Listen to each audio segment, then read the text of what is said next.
नमस्कार. न्यूज 24 घडामोडीमध्ये आपलं स्वागत आहे. आज दिनांक 5 एप्रिल 2024 रोजी 5:30 ते 7 वाजेच्या दरम्यान आगामी जागनिकी रात, गुढीपाडवा, रमजान ईद, महात्मा फुले जयंती, डॉक्टर बाबासाहेब आंबेडकर जयंती, श्रीराम नवमी आणि लोकसभा निवडणूक 2024च्या अनुषंगानं भिंगार कॅम्प पोलीस स्टेशन हद्दीत मुकुंदनगर भागात इरिगेशन मस्जिद, बॉम्बे बेकरी, दरबार चौक, सहारा कॉर्नर, नगरी चहा, संभा टपरी चौक, Fakirwada road, Wable colony, Bombay bakery आणि इरिगेशन मस्जिद असा तसेच भिंगार शहरात पंचशील कमान, खळेवाडी, नेहरू चौक, शिवाजी चौक, ब्राह्मण गल्ली, भिंगार वेस, गवळीवाडा, सदर बाजार असा पोलीस अधीक्षक श्री राकेश ओला यांच्या अधिपत्याखाली रूट मार्च घेण्यात आला.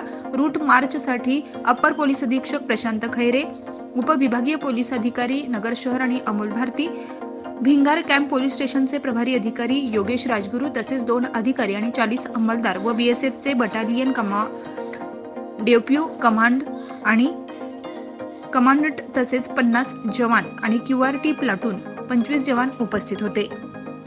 प्रतिनिधी स्वामी गोसावी, न्यूज 24 घडामोडी, अहमदनगर.